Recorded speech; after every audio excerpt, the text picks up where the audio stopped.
A'udzubillahi minasyaitonirrajim. Bismillahirrahmanirrahim. Assalamualaikum warahmatullahi wabarakatuh. Innal hamdalillah nahmaduhu wa nasta'inuhu wa nastahdihi wa nastaghfiruh wa na'udzu billahi min shururi anfusina wa min sayyiati a'malina. May yahdihillahu fala mudilla lahu wa may yudlil fala hadiya lahu. Asyhadu an la ilaha illallah wa asyhadu anna Muhammadan 'abduhu wa rasuluh.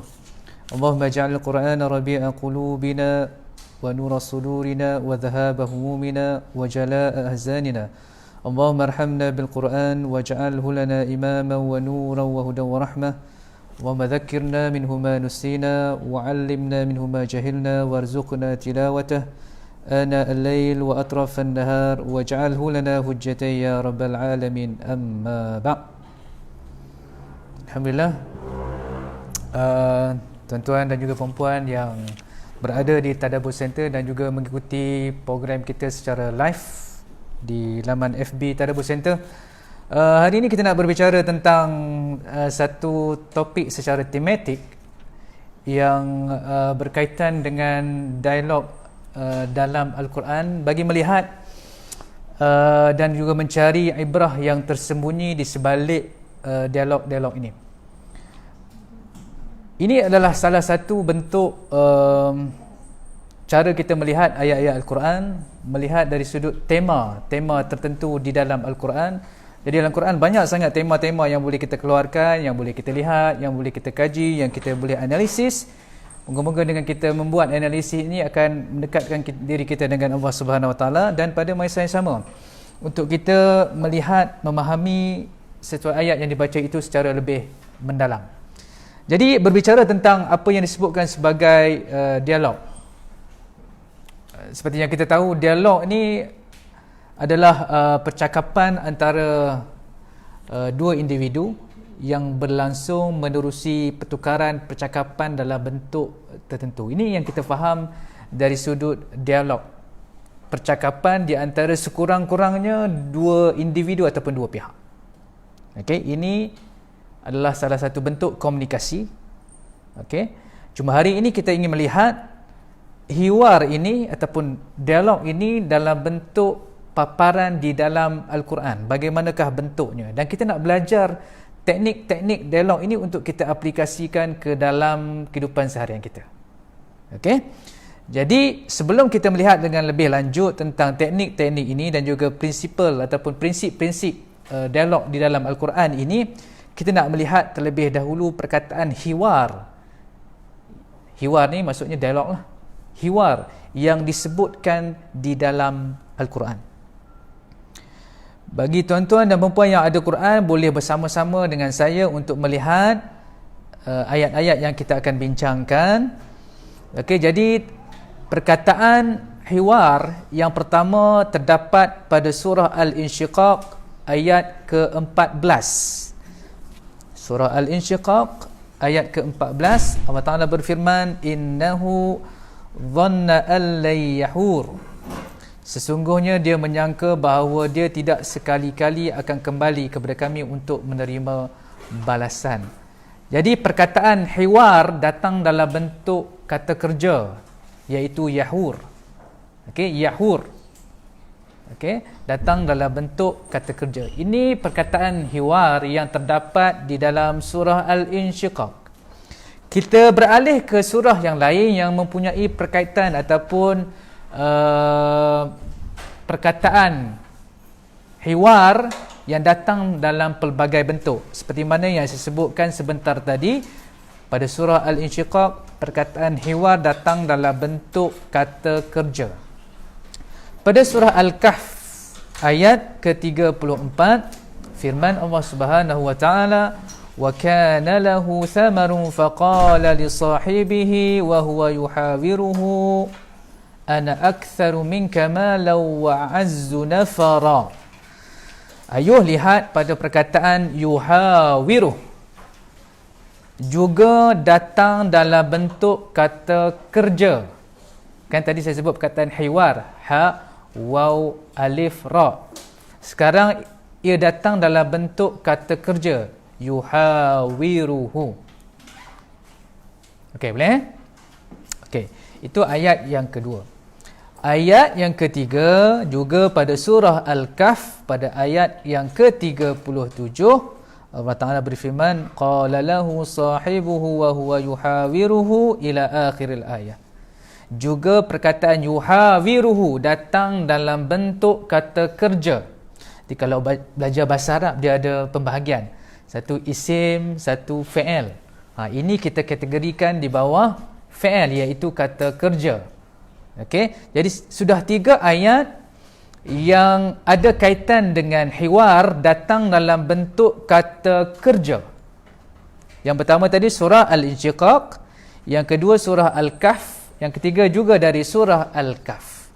Ada satu lagi ayat yang mempunyai huruf ha, waw, ra, iaitu pada surah Al-Mujadalah ataupun Al-Mujadilah pada ayat yang pertama.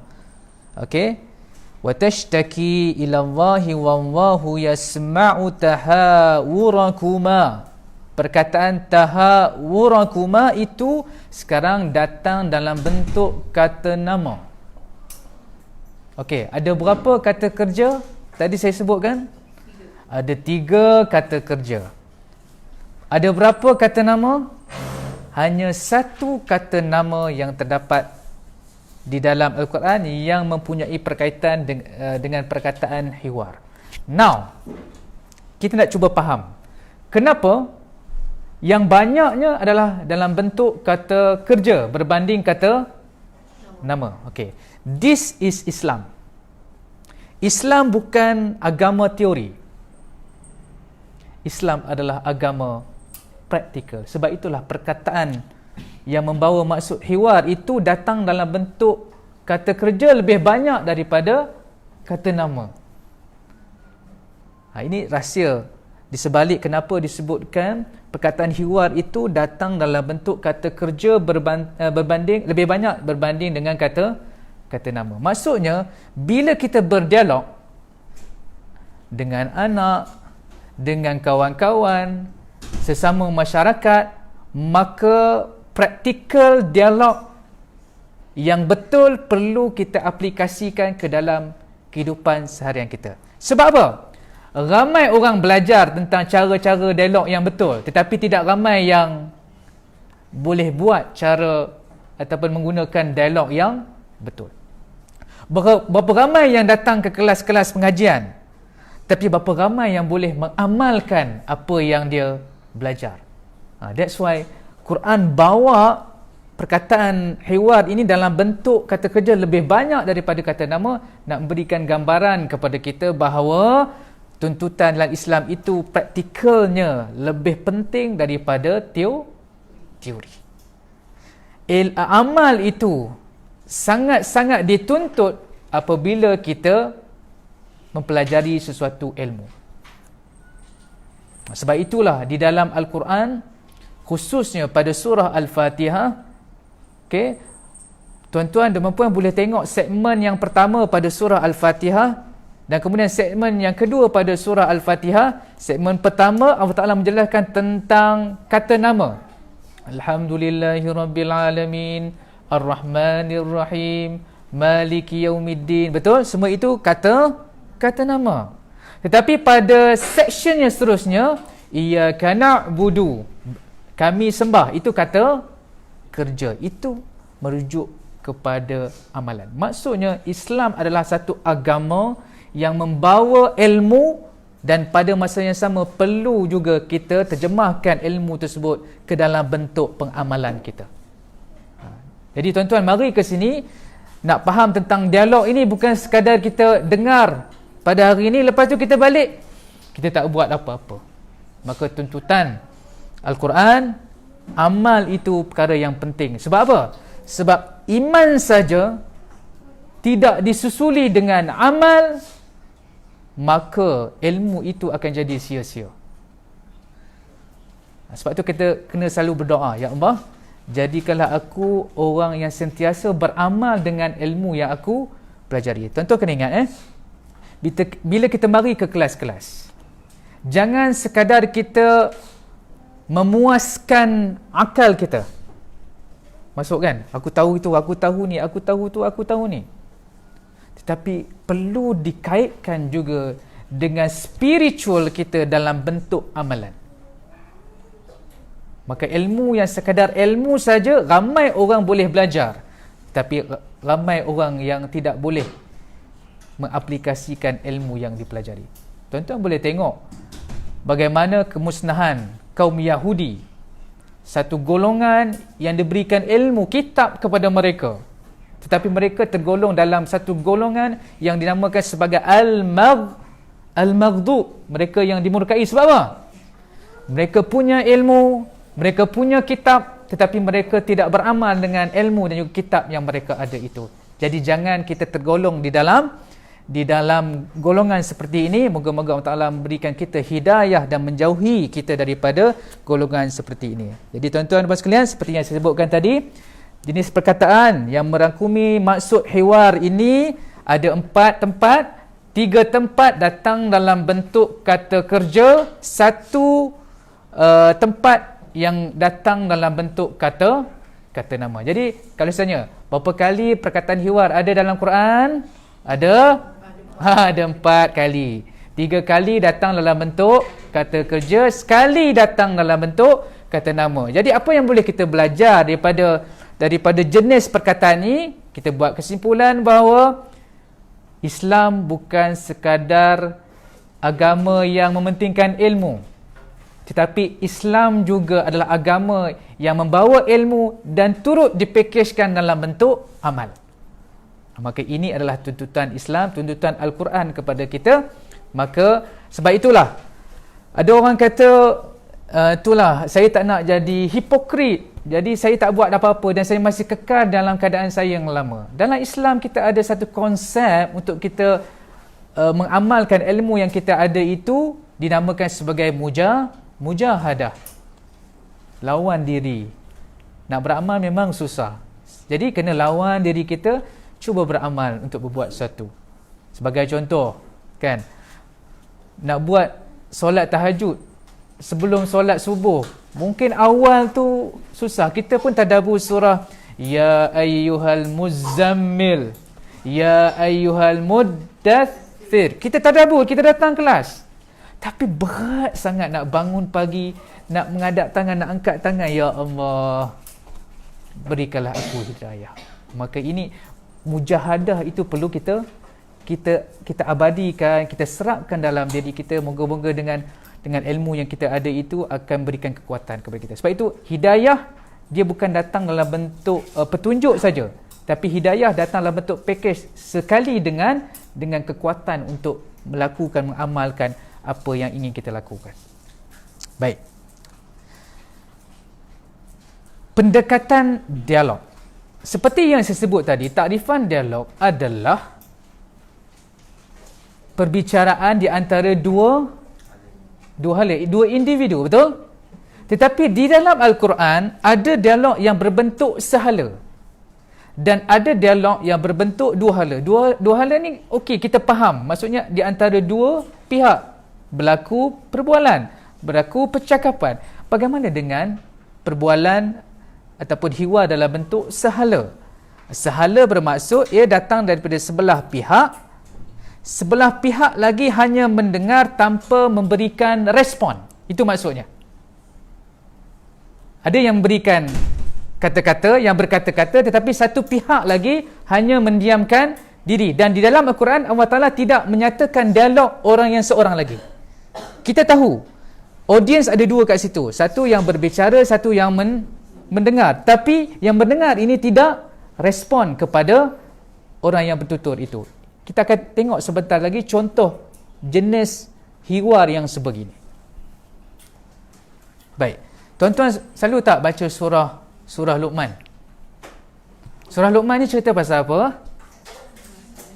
Cerita antara seorang ayah dengan anak. Ada tak tuan-tuan dan perempuan bila baca surah ni terbaca reply ataupun balasan anak itu kepada ayah dia? Ada tak? Tak ada. Semuanya daripada ayah. Now, Quran nak ajar kita, okay, bila seseorang bercakap, memberikan sesuatu, kita apa fungsi kita? Dengar dengan teliti. Sebab kadang-kadang kita ada kecenderungan untuk nak menyampuk orang yang bercakap itu. Okey? Dengar terlebih dahulu, sekiranya tidak faham, dan kita bertanyakan soalan atau berbincang dengan lebih lanjut. Ini salah satu bentuk sikap yang ada pada satu golongan yang dinamakan sebagai al-munsif. Al-munsif. Tuan-tuan pernah dengar perkataan insaf? Insaf tu apa? Saya sebut insaf tu apa insaf? Saya dah insaf dah, saya tak nak buat lagi. Kita sebut insaf kan. Tapi dalam Quran ataupun perkataan dalam bahasa Arab, al-insaf. Al-insaf.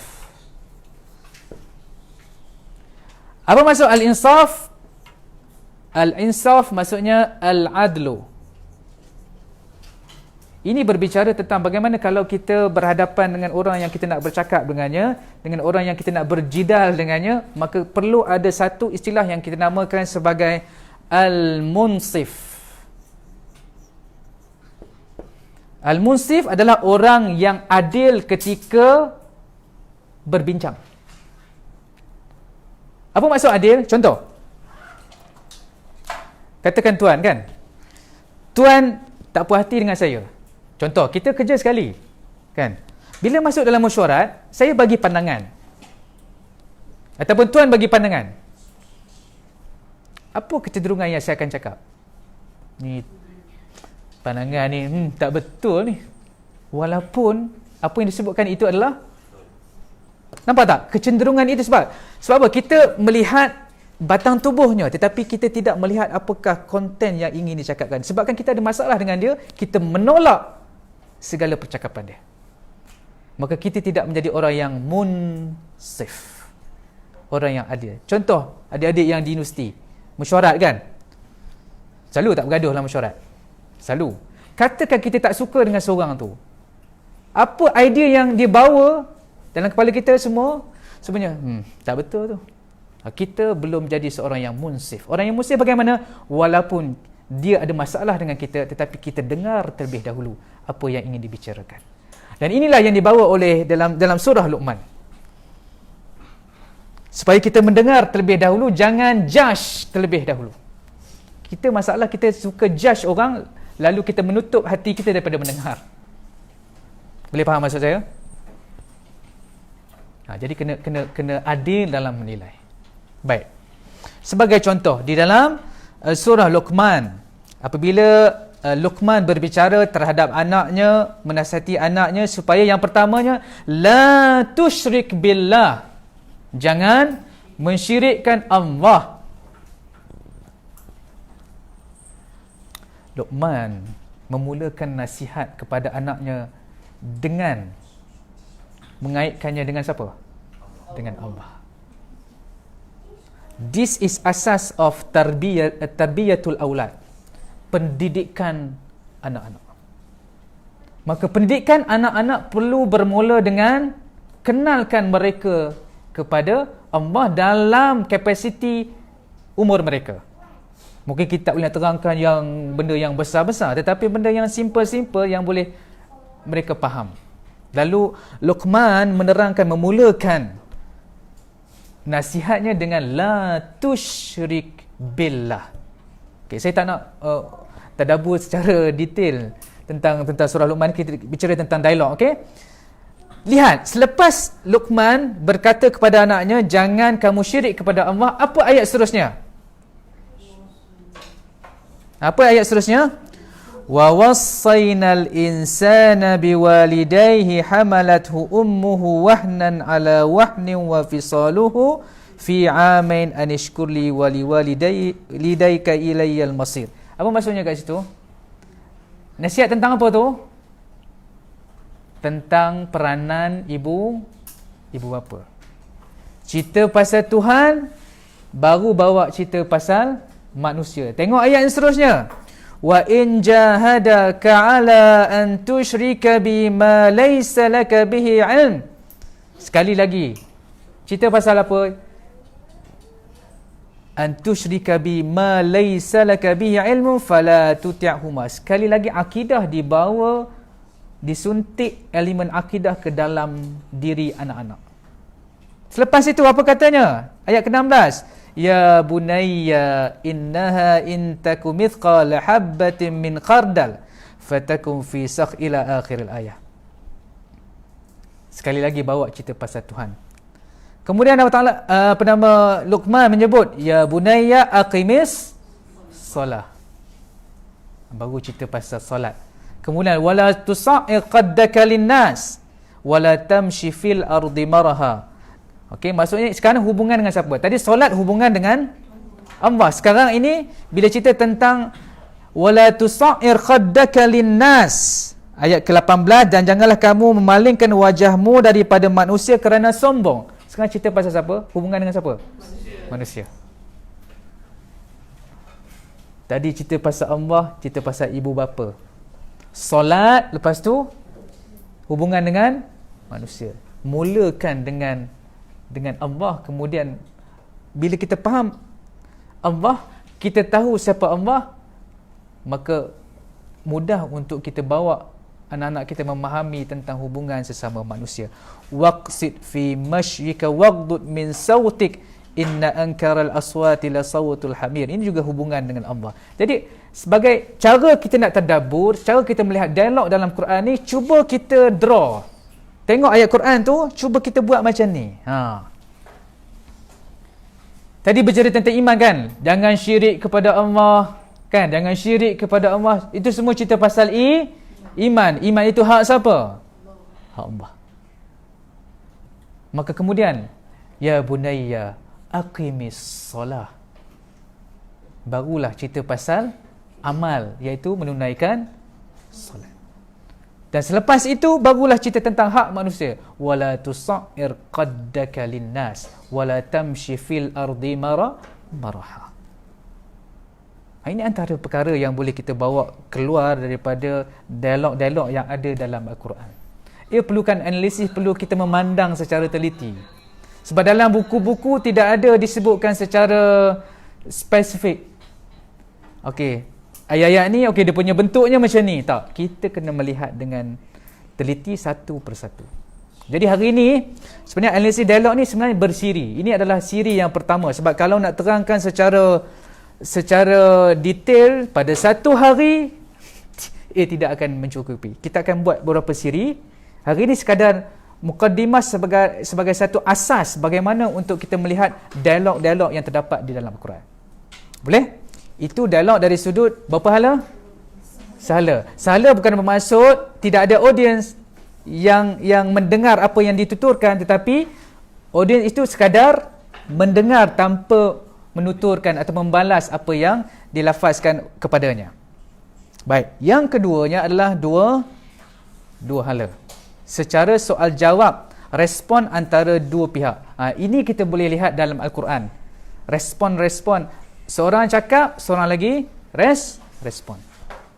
Ini dua bentuk dialog yang terdapat di dalam Quran. Maka kadang-kadang kita sebagai manusia, kalau kita cakap seorang-seorang tu, kita tak nama dialog, itu kita panggil apa? Monolog.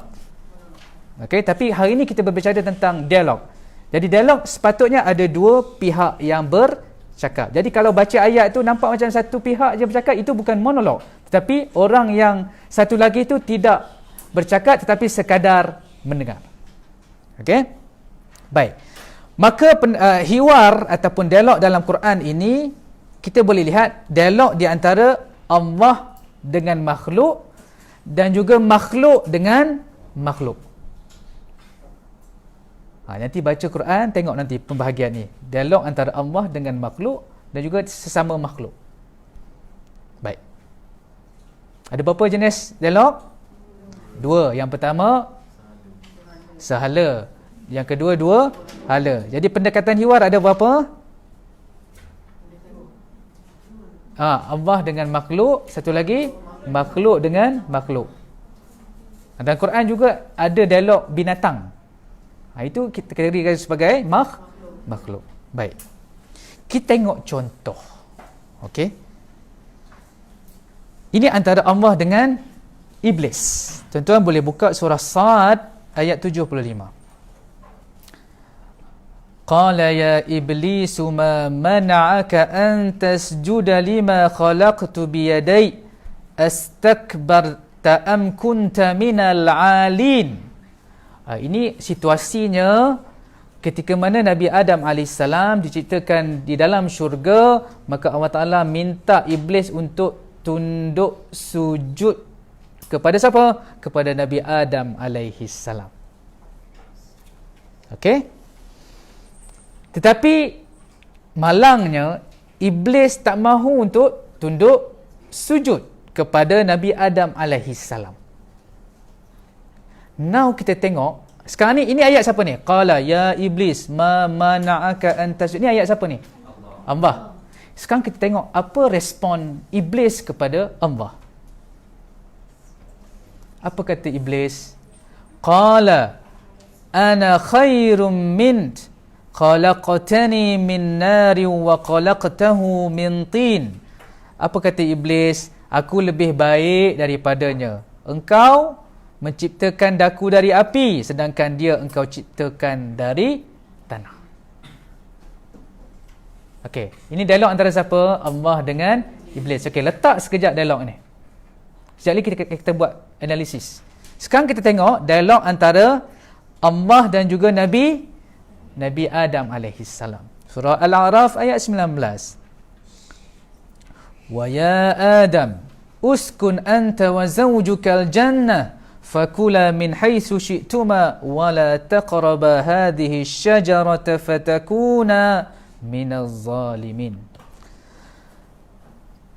Allah minta kepada Nabi Adam dan juga pasangannya di dalam syurga, makanlah apa yang kau nak makan, tapi jangan dekati satu pokok ni. Itu pesan Allah kepada Nabi Adam dan juga pasangannya. Okey. Kalau kamu buat juga, kamu akan menjadi orang yang zalim. Tuan-tuan kena faham, dalam Quran bila sebut perkataan zalim itu bukan maksudnya zalim seorang penguasa kepada rakyat. Zalim maksudnya pelakuan dosa. Seseorang yang melakukan dosa bermaksud dia melakukan kezaliman kepada diri sendiri. Itu maksud zalim dalam Quran. Okey, kebanyakannya ayat berbicara atau perkataan itu merujuk kepada situasi itu. Okey. Apa jawab Nabi Adam dan juga isterinya? Qala Rabbana zalamna anfusana wa illam taghfir lana wa tarhamna lanakunanna minal khasirin. Apa kata Nabi Adam dan juga isterinya? Wahai Tuhan kami telah menganiaya ataupun menzalimi diri kami sendiri. Kalaulah kamu tak ampunkan kami, kalaulah engkau tak beri rahmat kepada kami, nescaya kami akan jadi orang-orang yang rugi. Okey, ambil balik tadi respon antara hiwar antara Allah dan juga iblis, dan juga hiwar antara Nabi Adam dengan Allah. Ada beza tak? Ada beza tak? Ada beza. Okey. Teguran Allah kepada iblis, responnya negatif. Teguran Allah kepada Nabi Adam, responnya positif. Now, kita nak relate dengan diri kita. Pernah tak kena tegur dengan orang? Jalan mana satu kita pilih? Kita bagi respon negatif ataupun kita beri respon positif? Ustaz, kalau saya jawab negatif nanti saya macam iblis. This is, now we come to tadabbur. Relate dengan kehidupan kita. Kan? Kita cenderung untuk nak bagi respon yang negatif. Dan itu adalah perangai siapa? Perangai iblis. Sedangkan Nabi Adam AS ketika ditegur, dia boleh saja salahkan siapa? Iblis. Sebab iblis yang hasut dia. Ya Allah, ini bukan aku yang buat, ini semua kerja iblis. Boleh saja dia jawab macam tu. Tetapi kata-kata Allah ini dirakamkan dalam Quran supaya kita belajar something daripada hiwar ini, daripada dialog ini. Maka balik ni sebelum tidur tanya, orang tegur aku respon macam mana? Negatif ke positif? Maka ini sekarang time to change. Kalaulah kita jenis orang tegur sikit, kita melenting. So kena mula, ya Allah, aku nak jadi macam Nabi Adam AS. Aku tak nak jadi macam Iblis. Okay. Now sekarang nampak tak macam mana cara kita berinteraksi dengan dialog dalam Quran? Tengok, kemudian kita bawa buat perbezaan. Dan baru kita nampak macam mana Quran itu memberikan panduan suluhan hidayah kepada kita. Seperti yang saya sebut tadi lah. Kita boleh belajar, kita tahu, okey, ni bila orang tegur, kalau kita respon negatif, ni macam iblis. Kalau kita bagi respon positif, ini macam Nabi Adam. Tetapi sejauh mana kita balik ni, kita praktikkan. Kalau kita seorang yang jenis orang tegur, kita marah. Orang tegur, kita marah. Macam mana kita nak ubah diri kita daripada respon negatif kepada respon yang positif. Ini perlukan mujahadah. Okay? Jadi ini sebagai satu permulaan untuk kita melihat bagaimana Al-Quran dalam bentuk hiwar ajar kita cara untuk kita mengubah diri kita. Cara untuk kita aplikasikannya ke dalam kehidupan seharian kita. Boleh? Baik. Tadi antara banyak kalau tuan-tuan dan puan-puan buka dalam Quran, banyak hiwar ataupun dialog antara Allah dengan makhluk. Nanti boleh tengok nanti. Saya just bagi cetusan saja supaya bila balik ni tengok balik. Okey. Kemudian makhluk sesama makhluk. Saya nak bagi contoh. Kita tengok dalam surah Yusuf. Kita terus zoom kepada adegan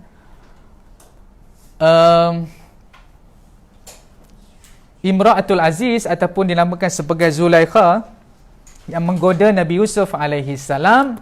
Kemudian cerita tu kantoi. Masyarakat dapat tahu cerita tentang godaan Zulaikha kepada Yusuf. Maka berita itu tersebar di kalangan makcik-makcik bawang di luar sana. Lalu apa kata makcik-makcik bawang ini?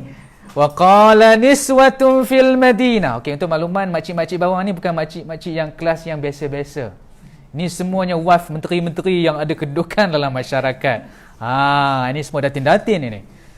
Apa kata mereka kepada Imra'atul Aziz ataupun Zulaikha ini? Wa qala niswatun fil Madinah Imra'atul Aziz turawidu fataha an nafsihi qad syaghafa hubba inna lanaraha fi dhalalin mubin. Dan perempuan-perempuan di bandar Mesir mencaci hal Zulaikha dengan berkata, isteri Al-Aziz itu memujuk hambanya Yusuf berkehendakkan dirinya. Okay, now kita cuba fikir sikit. Soalan saya, kenapa datin-datin ini kutuk Imra'atul Aziz? Apa sebab mereka kutuk? Adakah mereka kutuk Imra'atul Aziz ini sebab melakukan perbuatan sumbang dengan Nabi Yusuf ataupun macam mana? Pernah fikir tak? Faham tak soalan saya? Tak faham? Sekarang ni datin-datin ni kutuk siapa? Imra'atul Aziz. Soalan saya, kenapa mereka kutuk?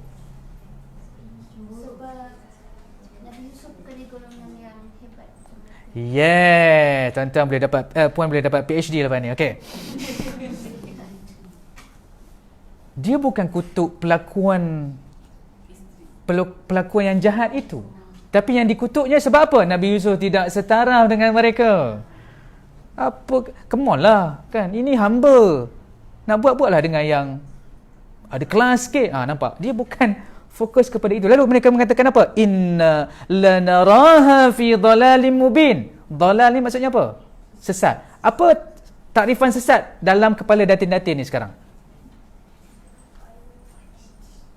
Sesat sebab apa? Sepatutnya kau nak buatlah dengan orang yang ada setaraf dengan kau. Kenapa kau pilih hamba kau? Itu maksud sesat bagi mereka. Walaupun dolal sesat, kita jangan faham dolal itu dalam konteks yang kita faham. Tapi sekarang ia datang dalam bentuk konteks pada zaman itu dan pada ketika itu. Okey, boleh faham Jadi yang dikutuknya bukan sebab perbuatan jahat itu, yang dikutuknya sebab tidak setaraf. Maka Imratul Aziz untuk menutup mulut-mulut makcik ataupun datin-datin ni, apa yang dikata kepada mereka sebelum Imratul Aziz bercakap dengan datin-datin ini. Allah Ta'ala bawa kita untuk melihat konteks keadaan pada ketika itu, iaitu pada ayat yang seterusnya, pada ayat 31, falamma sami'at bimakrihinna arsalat ilaihinna wa a'tadat lahunna muttaka'an wa atat kulla wahidatin minhunna sikina wa qalat ikhruj alaihin. Maka dia buat satu event, panggil datin-datin ni. Dan kebiasaannya kalau event diberikan dijamu makanan, orang dulu jamu makanan dia bagi pisau untuk potong sendiri buah tu. Itu konteks pada ketika itu. Kita hari ni ada tak pergi kenduri orang bagi pisau, ada tak? Itu sebelum kenduri. Sebab nak buat apa? Itu nak membawa merewang kan. Tapi konteks pada zaman itu diberikan pisau sebab apa? Itu memang sambil mereka bersembang, sambil mereka kupas buah, sambil mereka makan. Itu kita faham konteks mereka begitu. Okey. Kemudian Imratul Aziz cakap kepada Nabi Yusuf, "Yusuf, kau jalan depan datin-datin ni." Maka apabila Nabi Yusuf berjalan di hadapan mereka, potong buah, tak sedar rupanya dah terpotong tangan sendiri. Sebab apa? Sebab terlalu kagum dengan kehandsoman Nabi Yusuf alaihissalam. Now kita boleh melihat kecerdikan Imratul Aziz. Sebelum ini orang duk fokus kepada salahkan siapa? Imratul Aziz, kan? Apa kan? Ni hamba macam ni pun kau boleh goda kan? Sekarang kata, kau tengok ni. Tergoda ke tak? Sampai terpotong tangan. Maka sekarang dia telah mengalihkan perhatian kesalahan orang yang dilemparkan kepadanya kepada Nabi Yusuf. Nampak tak sekarang? Dia tune. Nampak. Sekarang kita nampak kecerdikan siapa? Zulaikha ni. Jadi perempuan jangan sebab nak tadabbur balik buat benda yang sama. Okey, kecerdikan dia sudah nampak tak? Cara dia berfikir. Now baru kita nampak konteks. Cara bila dia berkomunikasi kita nampak macam ni cerita dia. Okey? Lepas tu baru dia cakap kepada makcik-makcik bawang tu. Qalat fadhalikunna alladhi lumtunnani fih. Inilah orang yang kamu templak aku mengenainya. Inilah yang kau marah sangat kat aku, yang kau umpat aku, yang kau keji aku. Inilah orangnya. Okey. Maka sekarang dia telah mengubah perhatian kesalahan dirinya kepada sekarang orang sudah mula bercakap tentang Nabi Yusuf alaihissalam. Jadi sekarang kesalahan yang diletakkan kepada Imratul Aziz itu sudah mula terhakis dan berpindah kepada Nabi Yusuf. Mereka sibuk dengan Nabi Yusuf sekarang. Okey, boleh faham sekarang? Okey, so dialog ini juga perlu difahami dalam konteks.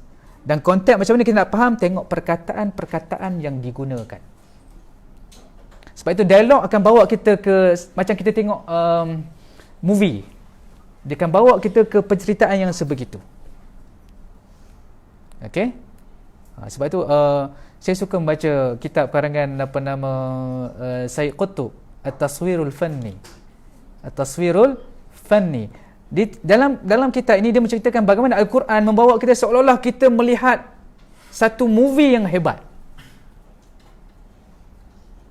Sebab itu kita kena faham bahasa Arab supaya kita nampak gambaran sebenar tentang dialog yang dituturkan itu.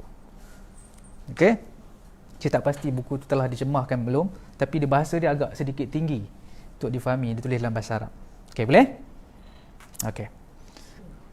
Boleh kita, sebelum saya pergi ke poin seterusnya, boleh kita wrap up sikit apa yang kita dah sentuh sebelum ni. Kita cerita tentang dialog sehala dengan dialog dua hala. Lepas tu bagaimana hiwar ataupun dialog antara Allah dengan makhluk dan juga makhluk sesama makhluk. Okey, dan jadi kita telah bagi contoh yang saya sebutkan sebentar tadi. Sebenarnya banyak lagi. Bila sebut tentang Allah dengan makhluk, sebagainya, contohnya Allah dengan malaikat, Allah dengan iblis, Allah dengan para nabi, Allah dengan golongan tertentu daripada manusia. Ini antara Allah dengan makhluk. Manakala sesama makhluk, contohnya para nabi dengan kaum dia, okey, sesama binatang.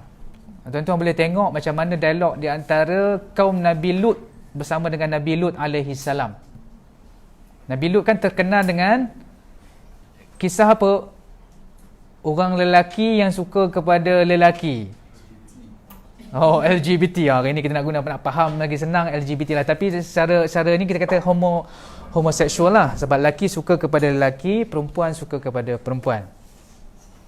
Jadi ada ketika mana beberapa orang lelaki datang bertemu dengan Nabi Lut alaihi salam, tiba-tiba datang dengan mengejut orang-orang lelaki di luar sana mengetahui bahawa terdapat orang lelaki tetamu yang menjadi tetamu kepada Nabi Lut alaihi salam. Lalu mereka datang menjumpa sebab apa?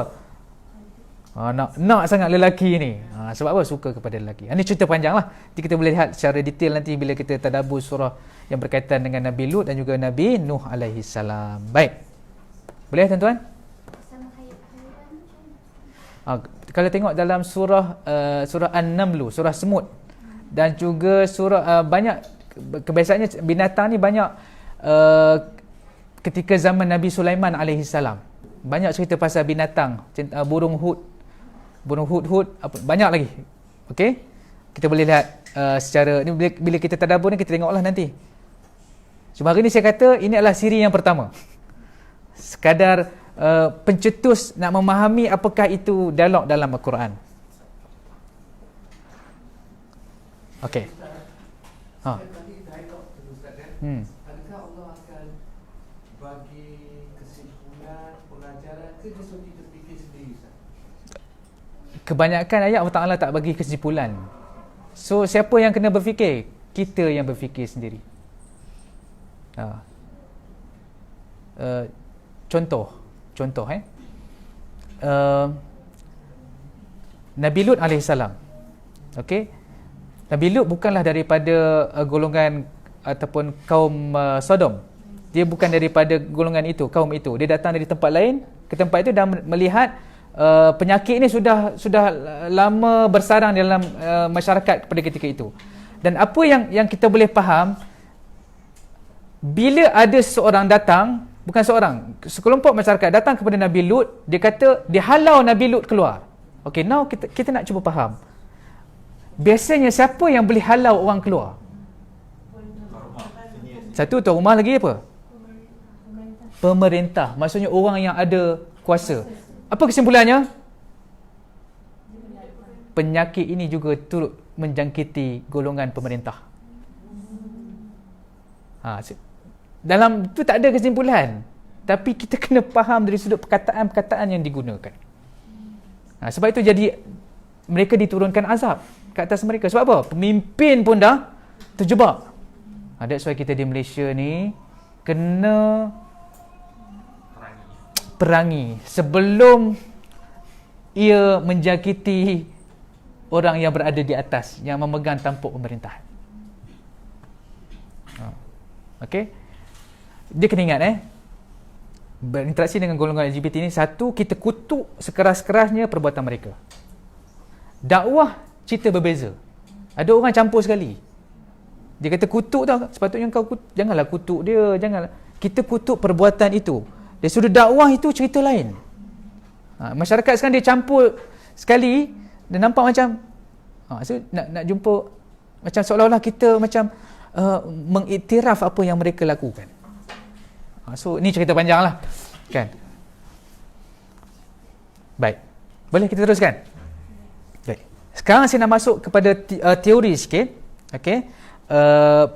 Bagaimana bentuk dialog yang ada, tapi dia bukannya saya nak bawakan dialog yang ada dalam Quran tu, saya nak bawa prinsip yang ada. Okey, prinsip-prinsip yang ada dalam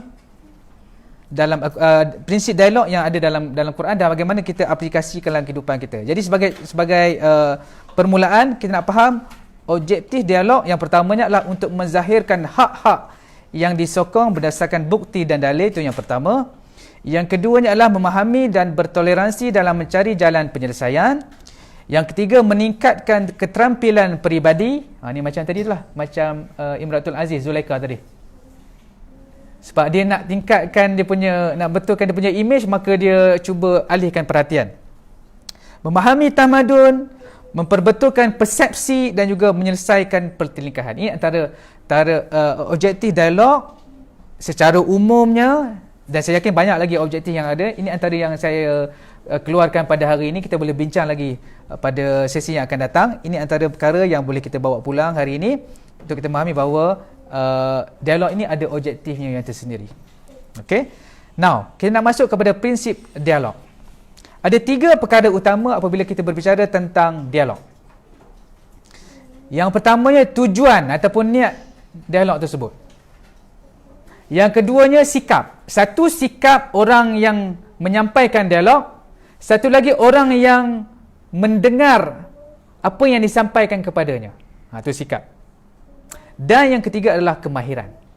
Macam mana kita menyampaikan dialog itu punya kemahiran-kemahiran tentu, terutamanya orang yang nak bagi nasihat kepada anak, nak bagi nasihat kepada isteri, nak bagi nasihat kepada suami. Macam mana cara yang boleh kita belajar daripada Al-Quran. Baik. Kita lihat yang pertama, tujuan ataupun niat. Yang pertama, tujuan ataupun niat itu asasnya adalah kerana Allah Subhanahu Wa Taala. Itu asas. Yang kedua, mestilah dialog itu punya fakta yang jelas dan juga sah. Kan kita pernah dengar dia sebut, jom kita berdialog, kan? Bila berdialog dia punya perlu asas ini. Yang ketiganya adalah ilmu. Ramai orang berdialog pada hari ini bukan atas dasar fakta, bukan atas dasar ilmu, tapi atas dasar nafsu. Tapi Al-Quran membawa kita untuk melihat ini. Dialog perlu mempunyai asas ini. Okey, seperti mana disebutkan dalam surah Al-Hajj ayat ke-8, wa minan nasi may yujadilu fillahi bighairi ilmin wala hudan wala kitabim munir. Dan ada di antara manusia yang membantah dalam perkara-perkara yang berhubung dengan Allah dengan tidak berdasarkan sebarang pengetahuan. That's why tuan-tuan dan puan-puan, saya menyeru diri saya dan juga diri tuan-tuan dan puan sekalian, bila orang post dekat FB tu, jangan kita mudah-mudah pergi komen kat situ tanpa kita tahu apa latar belakang status tersebut. Sonok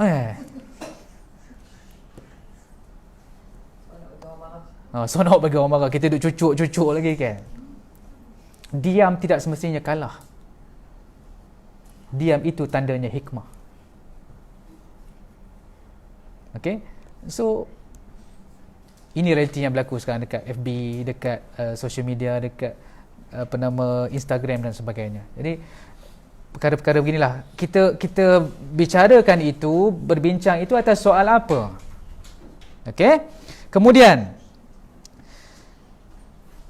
ia bukan sekadar ilmu, ia juga perlu dilihat bagaimana gesture kita punya tubuh badan kita. Okey, memek muka kita, wala tusa'ir qaddaka lin-nasi wala tamshi fil ardi maraha. Janganlah engkau memalingkan mukamu kepada manusia. Maksudnya apa? Orang yang paling muka ni macam jalan macam sombong lah. So bercakap dengan orang, cuba cakap dengan orang, tengok tempat lain. Apa kita rasa? Orang cakap dengan kita tapi dia tengok tempat lain. Ataupun orang cakap dengan kita tapi tengok apa perasaan kita. Ini antara benda-benda yang perlu kita lihatlah. Okey, jadi antara tujuan dialog adalah ya ayyuhan nasu inna khalaqnakum min dzakarin wa untha wa ja'alnakum syu'uban wa qabaila. Tujuannya adalah lita'arafu, untuk saling berkenalan di antara satu sama lain. Itu tujuan kita berdialog dengan manusia. Boleh tuan-tuan? Apa prinsip dialog yang pertama? Tujuan dan juga niat. Sekarang kita pergi kepada yang kedua, iaitu sikap. Bagaimana sikap kita? Okey, sikap kita yang pertama, ud'u ila sabili rabbika bil hikmati wal mau'izatil hasanah. Kena seru itu dalam bentuk yang apa maksud hikmah yang kita faham? Orang kata hikmah ni cakap lemah lembut, tak. Cakap berlapik. Itu bukan maksud perkataan hikmah. Hikmah maksudnya membawa mesej yang tepat pada orang yang tepat pada masa yang tepat. Itu hikmah. Sama ada lembut ataupun keras. Kalau pada masa itu perlu sampaikan dalam bentuk tegas, keras, dan itulah hikmah. Kalau pada masa itu memerlukan kita sampaikan sesuatu dalam bentuk yang lembut, itulah dia subjektif melihat kepada situasi dan juga orang pada ketika itu. Orang yang maksudnya kepada orang yang betul. Kepada orang yang betul pada masa yang betul. Dengan tujuan yang betul. Tujuan yang betul. Apa-apa yang betul lah. Bila tahu yang macam ni, baru macam dapat. Selama ni yang orang yang dia tegur sebenarnya dia orang banyak macam kaitkan dengan Nabi. Nabi kan bila bertegur kan dia orang kata secara hikmah, secara orang kata dengan lembut. Tengok tak ayat-ayat lain yang Nabi cakap dalam bentuk marah? Ada juga. Yang perasan orang banyak guna ayat tu. Yes, hikmah bukan gitu. Maksudnya kalau kita tegur dia, perlukan dalam bentuk yang keras. Sebab apa? Sebab memang itu cara yang sesuai. Dan itulah hikmah. Sama juga dalam mendidik anak. Kan? Ada ketika kena lembut. Tapi ada ketika memang kena tegas. Betul tak? Adik, pergi mandi 10 kali. Kan? Contohlah contoh. So perempuan dan juga tuan-tuan faham sendiri macam mana nak apply dalam kehidupan bersama dengan anak-anak. Ada ketika kita lembut. Sebab ada orang kata tak boleh dengan anak-anak ni, tak boleh keras. No. Ada masa yes kita kena bertegas. Okey? Kemudian tidak menghina dan juga mencemooh. Ini antara masalah kita, sikap kita. Bila nak berdialog ada ni. Sedangkan Allah Ta'ala sebutkan dalam surah Al-Hujurat, ya ayyuhalladzina amanu la yaskhar qaumun min qaumin asa ay yakunu khairan minhum ila akhir ayat. Kita jangan hina orang lain. Okey? Nak berdialog boleh tapi jangan dalam bentuk memuaskan hawa nafsu. Okey. Yang pertama tujuan dan juga niat, yang kedua adalah sikap kita, dan yang ketiga adalah kemahiran. Ini perkara penting yang perlu kita lihatlah, kemahiran. Ramai orang tidak ada kemahiran dari sudut berdialog.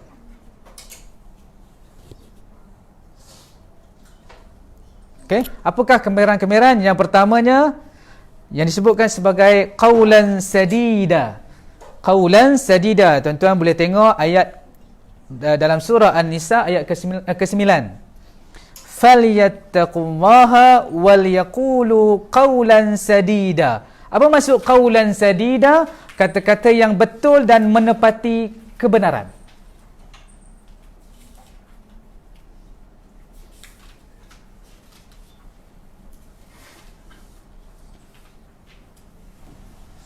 Okey. Saya nak bawa tuan-tuan dan puan untuk tengok ayat ni secara dalam sikit. Okey. Okey, qaulan sadida. Okey. Maksudnya kandungan ataupun isi dialog itu mempunyai pesanan kebenaran. Itu yang dimaksudkan sebagai qaulan sadida. Maksudnya kita nak betulkan benda yang salah. Okey, jadi konteks ayat ini, ayat yang saya bicarakan tadi, iaitu situasi seorang yang mewasiatkan seluruh kekayaan kepada orang lain sedangkan anak juga memerlukan harta tersebut.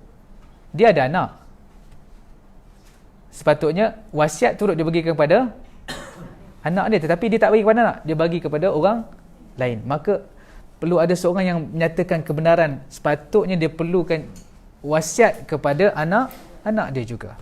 Okey, jadi sebab itu disebutkan qulil haq walau kana murra. Berkatalah yang benar walaupun ia pahit. Ini dinamakan sebagai qaulan sadida.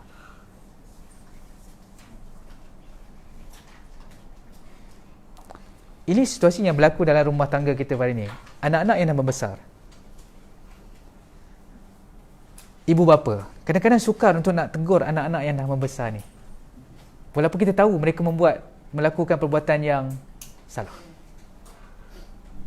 Maka kena ada qaulan sadida, kekuatan untuk memberikan teguran. Okey? Istiqamah. Kita tak biasa bercakap daripada awal. Ya, dia kena bermula. Kalau tak bermula agak sukar. Okey, contoh.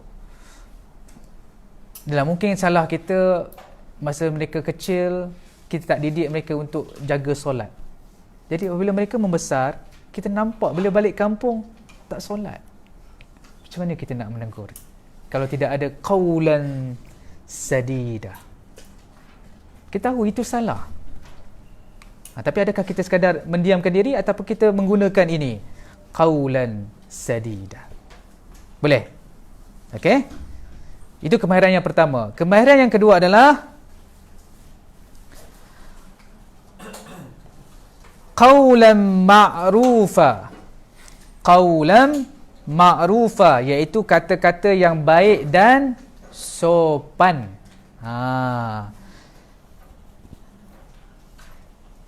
Alimallahu annakum satadhkurunahunna walakin la tuwa'iduhunna sirra illa an taqulu qaulan ma'rufa, iaitu kata-kata yang baik dan sopan. Macam mana kita nak terjemahkan qaulan ma'rufa ini ke dalam kehidupan seharian kita? Ayuh kita faham terlebih dahulu ayat pada surah Al-Baqarah ini. Okey. First kita kena faham. Yang disebut sebagai ma'ruf itu adalah perbuatan yang dinilai baik oleh akal dan juga syarak. Sebab kita kena decide dulu what is ma'ruf tu. Apa perkara yang baik tu? So akal kena kata itu baik dan syarak perlu mengatakan itu baik. Okey? Atau disebutkan juga perkataan yang melegakan hati. Oleh yang demikian, kita tengok bila kita cari, rupa-rupanya dalam Quran ada 6 kali disebutkan perkataan qaulan ma'rufah. Pertamanya pada surah Al-Baqarah ayat 235, konteksnya adalah meminang wanita yang telah kematian suaminya. Maka perlu menggunakan qaulan ma'rufah. Saya tak nak terangkan secara detail, nanti kita boleh bincang panjang. Kita akan terangkan dalam sesi yang seterusnya tentang ciri-ciri ayat ini. Yang keduanya pada surah Al-Baqarah ayat 263, perkataan yang baik dan pemberian maaf lebih baik dari sedekah yang diiringi dengan tindakan yang menyakitkan. Kadang-kadang kita nak bagi orang minta sedekah, kita bagi sedekah tapi mulut kita tu bising. Okey? Maka qaulan ma'rufa perlu terjemahkan pada ketika itu. Sebab ada orang yang sedekah tapi mulut dia bagi tapi bising. Okey? Surah An-Nisa ayat 5 dan juga 8, iaitu tanggungjawab atas harta seorang anak yang belum memanfaatkannya secara baik. Maka perlu ditegur dengan qaulan ma'rufa. Al-Ahzab, isteri Nabi SAW, bagaimana teguran dilakukan dengan qaulan ma'rufa. Dalam surah Muhammad turun perintah perang padahal mereka tidak menyukainya. Lalu taat dan berkata baik adalah lebih baik. Turun perintah untuk perang. Sepatutnya yalah, perang ni bukan satu benda yang mudah dan seronok, betul? Kalau saya ajak tuan-tuan semua sekarang, ayo kita pergi berperang sekarang ni. Apa perasaan tuan-tuan sekarang? Ada yang takut, ada yang risau, Jadi dalam ketika ini qaulan ma'rufa itu lebih baik daripada kita mengeluarkan kata-kata yang tidak baik. Okey? Kemudian qaulan baligha, kata-kata yang memberikan kesan. Ini maksudnya bila orang cakap kita terkesan. Kita kena kaji kenapa orang cakap tu ada kesan kepada diri kita. Okey, wa'idhum wa qul lahum fi anfusihim qawlan baligha. Katakanlah kepada mereka kata-kata yang boleh memberikan kesan kepada hati mereka. Macam mana kita nak apply qaulan balighah ni dalam kehidupan seharian kita? Okey. Dia adalah perkataan yang membekas ke dalam jiwa. Bila kata-kata tu datang kepada kita, kita rasa. Terasa benda tu. Kan pernah kan, kalau orang datang kat kita, ada ketikanya kita rasa macam, tersentak. Kita terdengar sesuatu, contoh di YouTube, ceramah ke apa, tersentak. Itu maksudnya qaulan balighah, sampai kepada kita. Jadi dia ada 3 unsur untuk membentuk qaulan balighah. Yang pertamanya, bahasa yang tepat, sampai kepada kita. Yang kedua, sesuai dengan tujuan. Maksud kata-kata itu tujukan sesuai dengan tujuannya. Yang ketiganya, isinya perlulah mempunyai sesuatu yang benar, yang hak. Itu adalah qaulan balighah. Dalam konteks ayat yang saya bacakan tadi, ayat ini pada surah An-Nisa ayat 63, cerita pasal sifat orang munafik. Maka ayat itu membawa untuk menegur sifat-sifat yang ada pada orang munafik. Apa sifat orang munafik? Apabila cakap, bohong. Apabila berjanji, memungkiri. Apabila diberikan amanah, mengkhianati amanah. Jadi kata-kata itu dalam konteks ayat tadi, Allah Ta'ala menegur mereka, disebut sebagai qaulan baligh. Jadi kriteria qaul baligh ini, yang pertamanya, ini benda penting, kata-kata yang tidak terlalu panjang dan tidak terlalu pendek. Kadang-kadang orang cakap kat kita panjang lebar kan, rasa terkesan tak? Panjang ni cerita ni, tak rasa apa. Dan kadang-kadang cakap 2 perkataan, pun tak rasa. Dia mestilah di antara itu, tidak panjang, tidak terlalu panjang, tidak terlalu pendek. Nanti kita akan bincanglah contoh-contoh dalam siri akan datang. Okey. Yang kedua, pemilihan perkataan yang berhati-hati tetapi tidak dirasakan asing oleh pendengar. The choice of word tu adalah perkataan yang kita pilih secara berhati-hati tetapi mudah difahami oleh orang. Kadang-kadang kita selalu guna perkataan yang jargon, yang bombastik, tapi bila orang dengar macam apa benda tu kan, tak faham. Tapi kata-kata ni kata-kata yang dipilih tetapi orang yang dengar itu faham apa yang kita maksudkan. Yang ketiganya, menggunakan bahasa tubuh yang tepat supaya kata-kata lebih difahami. So gesture kena ada. Sebab tu tadi, wala tusa'ir qaddaka lin-nasi mara wala tusa'ir qaddaka lin-nasi wala tamshi fil ardi maraha. Maksud bila bercakap dengan orang, jangan duk paling muka. Mimik muka memberikan kesan apabila kita bercakap dengan orang. Lepas tu cakap dengan anak-anak, nak tegur anak-anak, tengok muka. Jangan kita paling kat lain, tegur anak-anak. Sama juga suami isteri, nak tegur suami isteri, tengok muka. Yelah, walaupun dah lama kahwin, tengoklah. Kan, jangan kan sambil basuh pinggan suami kat belakang tak jadi. Macam pernah praktis, selalu praktis, tak sampai kat suami tu. Kan, sampai basuh pinggan kata, saya je basuh pinggan abang. Contoh. Okay. Cakap tengok handphone kan, tak tengok kita kan, itu inilah, dia tak sampai. Okey. Yang keempatnya, memilih waktu yang tepat. Pilih waktu yang tepat. Nak tegur, pilih waktu yang tepat. Kadang-kadang suami balik rumah dah lah penat kan, buka pintu je kena serang. Masa tu tak berapa sesuai untuk kita nak bagi teguran. Okey. Yang keempat adalah qaulan maisura, iaitu kata-kata yang menyenangkan hati. Faqul lahum qaulan maisura. Ini surah Al-Isra. Jadi konteks ayat ini adalah ada satu kaum datang jumpa Rasulullah, dia minta sesuatu, tapi Nabi SAW tak bagi. Jadi aplikasi ayat ni adalah, apabila kita nak tolak permintaan seseorang, maka kita perlu menjawabnya. Yang pertama, gunakan perkataan yang baik, qaulan ma'rufah. Yang keduanya, kena rationalize. Ada orang gunakan perkataan yang baik tapi dia tak rationalize. Okey, contoh, anak kecil kita minta nak beli handphone. Anak kecil minta nak beli, kita mungkin boleh jawab dengan baik, tapi kita tak rationalize kenapa dia tak boleh pegang handphone sekarang. Contoh lain, kita marah anak kita tak solat, dia bukan sekadar marah, dituturkan dengan menggunakan bahasa yang baik, tegur dengan bahasa yang baik, tapi kena rationalize. Kenapa kalau tak sembahyang, kenapa? Bagi dia faham. Sebab kadang-kadang anak-anak dia blur tau. Sebab tu kalau kita perasan anak-anak kita tegur tapi dia ulang balik buat benda yang sama. Sebab apa? Dia tak faham kenapa dia dimarahi. Sebab kita tak rationalize, kita marah je. Kita anggap dia faham, tapi sebenarnya dia tak faham. Sebab tu dia ulang balik. So kena rationalize. Okay? Katakan dia pecahkan pinggan, kita marah kan? Cakaplah kenapa. Ataupun dia, tiba-tiba kita pergi dekat dapur tengok dia main api. Kita nak tegur dia, kita tegur, jangan main api. Dia pun lari. Esok main pula. Sebab apa? Kenapa? Apa salah aku main api tu? Kena rationalizekan kepada anak-anak. Okey, ini antara aplikasi yang boleh kita buat dalam kehidupan seharian kita. Yang seterusnya perlu menyatakan sisi positif dan negatif. Inilah rationalize tadi lah. Nyatakan kenapa ini baik, kenapa itu salah. Boleh?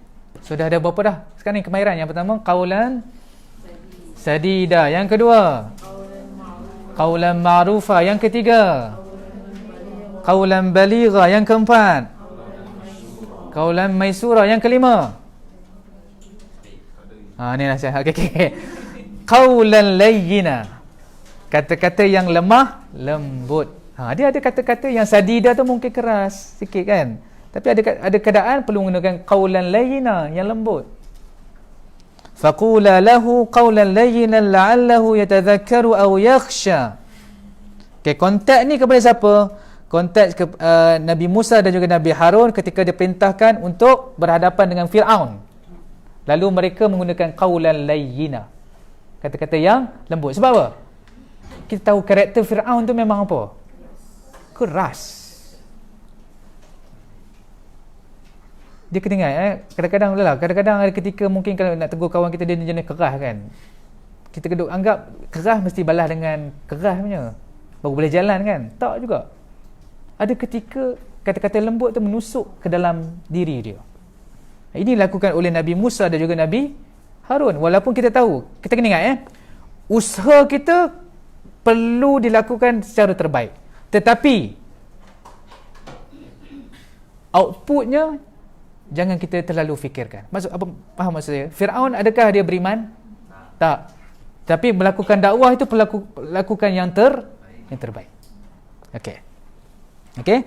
Jadi qaulan layyina ini juga mengandungi yang pertamanya anjuran, ajakan dan menunjukkan contoh teladan. Ini boleh aplikasikan dalam kehidupan sebagai kita mak ayah kan. Qaulan layyina dia kena jadi role model lah.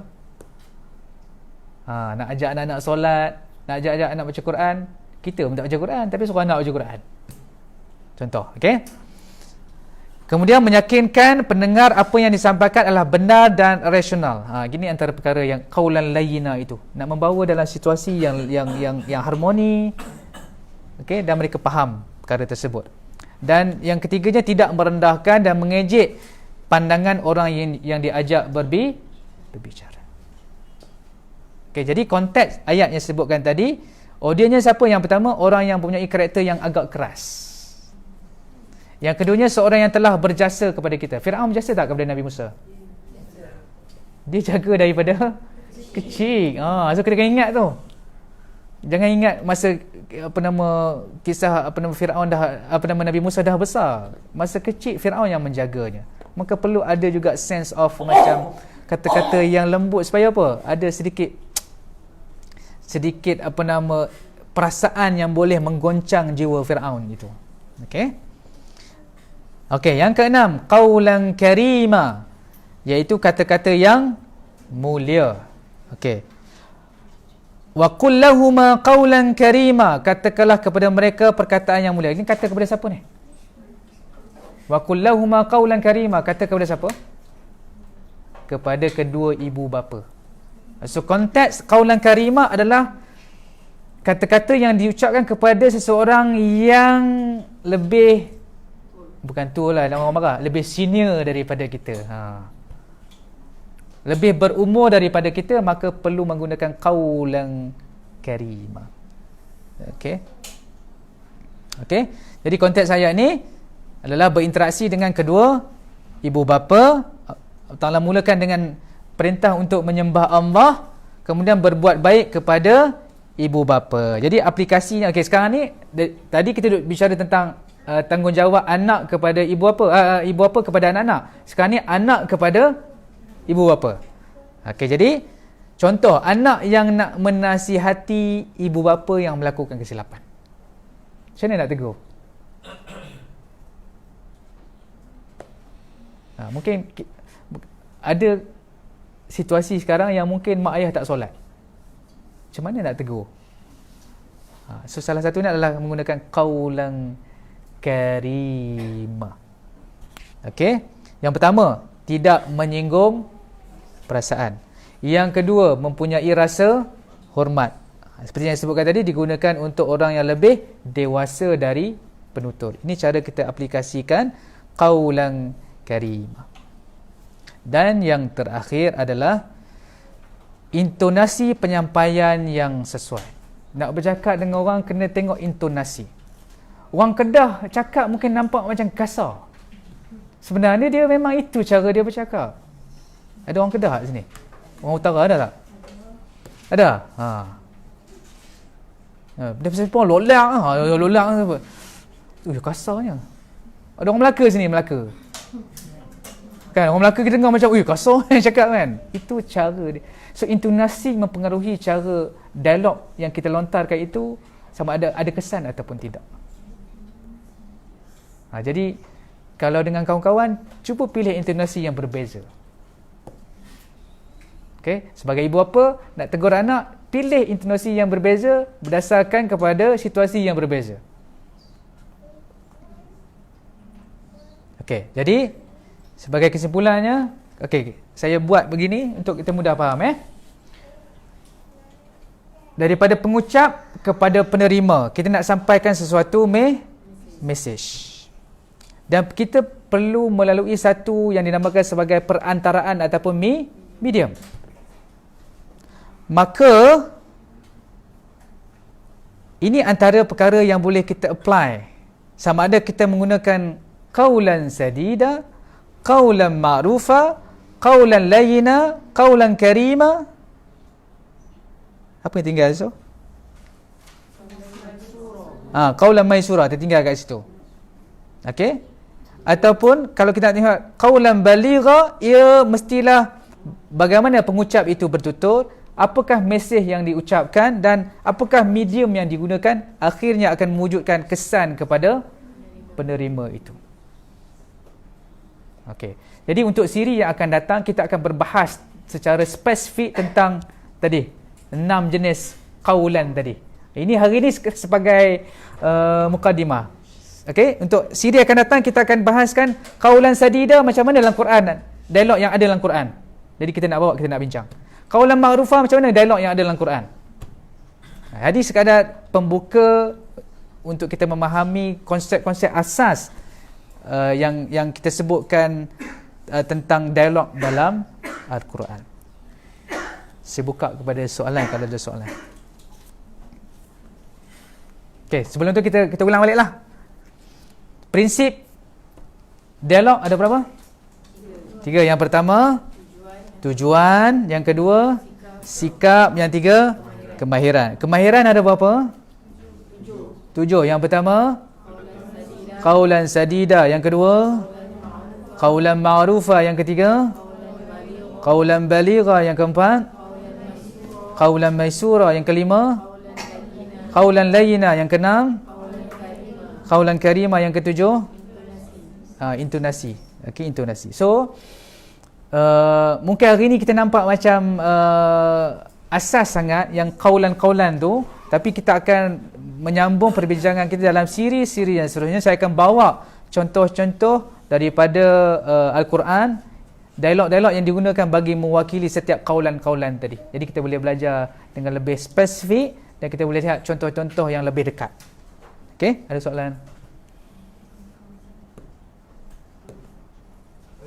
Ya. Bila Ustaz mengajar ini macam kita nampak teknik-teknik komunikasi Ustaz, Ya, betul. berkesan. yang berkesan. Betul? Akhlak yang mulia yang digambarkan tu.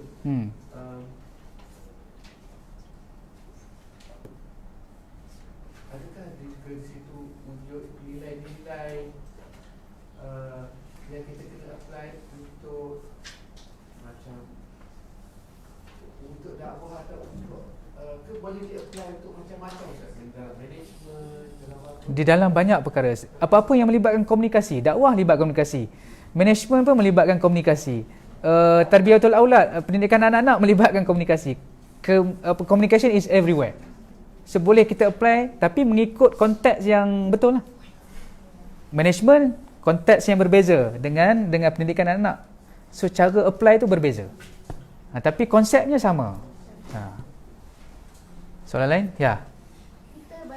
Kita orang Islam tentulah merujuk pada Al-Quran Okey. dan hadis Ya. tentang teknik komunikasi. Betul. Tapi bila kita belajar, kita tengok buku daripada barat, teknik komunikasi ni sedikit sama. Sama macam Quran lah. Dia lah itulah sebenarnya ilmu Islam ni banyak contoh macam medik, perubatan sebenarnya dibawa oleh ulama-ulama Islam kemudian diadaptasi oleh barat.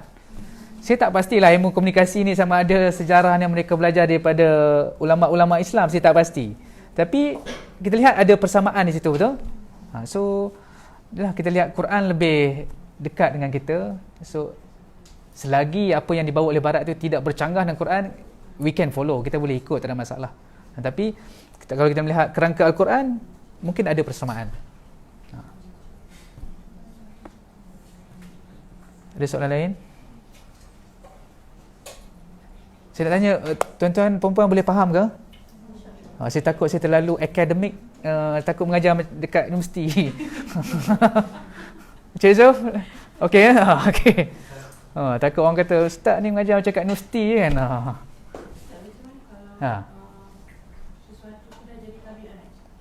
Okey. Macam apa? Kes, okey.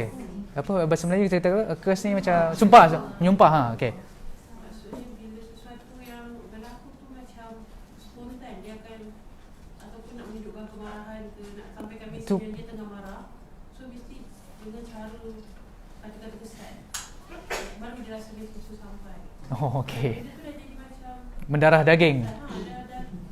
adakah maksudnya kita nak reverse proses tu, maksudnya dia dah bila tengok benda-benda tu That's why first bila kita dah tabiat yang disebati ni, first kena start dengan knowledge. Sebab bila kita buat tu mungkin kita tak ada knowledge. Kena start dengan knowledge. Secondly, knowledge yang kita dapat tu kena apply sedikit demi sedikit. Kalau belajar saja, kalau tak apply dia tak guna. So start dengan knowledge, kemudian kita cuba apply sedikit demi sedikit. Dan masa tu kita akan berhadapan dengan satu situasi yang susahnya aku nak buat kan. Tapi perlu bermula. Sedikit demi sedikit lama-kelamaan dia akan berubah. Perlu bermula. Okey, ada soalan lain?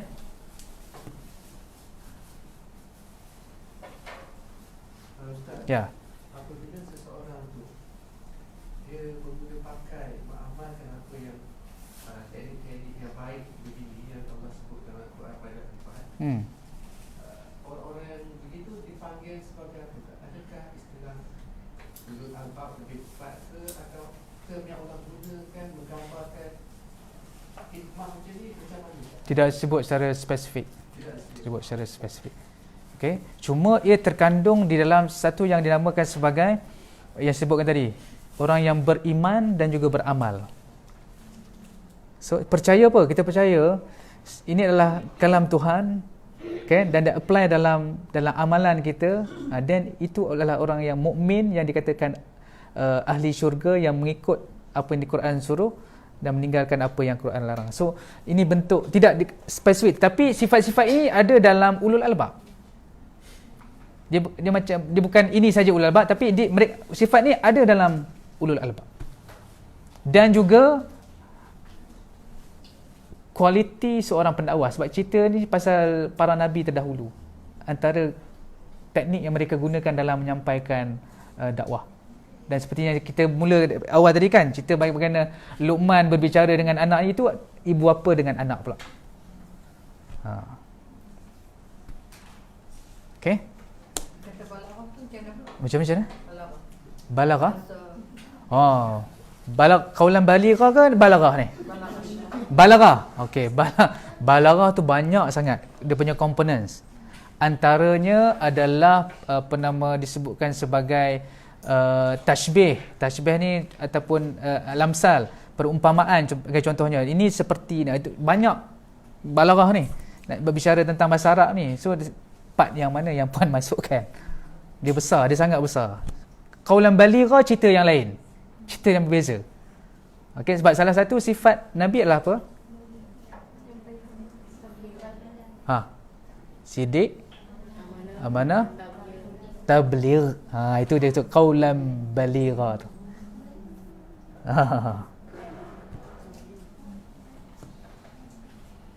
Okey.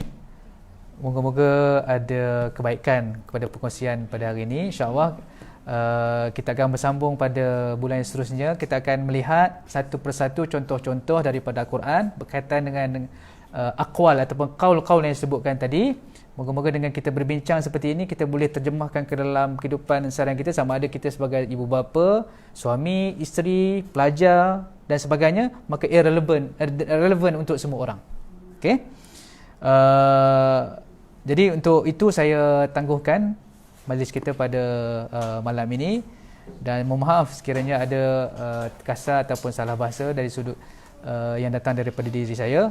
Moga-moga Allah Ta'ala ampunkan saya. Dan kepada tuan-tuan dan puan yang sedang menonton di laman FB, teruskan menyokong Tadabbur Center dan teruskan bersama dengan pengisian-pengisian yang dibawa oleh Tadabbur Center. InsyaAllah pada 27 hari bulan 7 kami akan berada di utara untuk seminar Tadabbur Al-Quran di zon utara. Bagi mereka yang berada di utara boleh mengikuti kami di Pulau Pinang. InsyaAllah kami akan berada di sana. Dan kita sebenarnya dalam proses tour satu Malaysia lah, untuk kita buat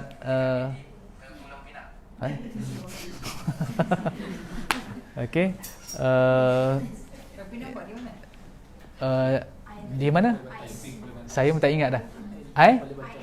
ILP. ILP. Saya pun tak tahu, tak pernah pergi lagi kat situ.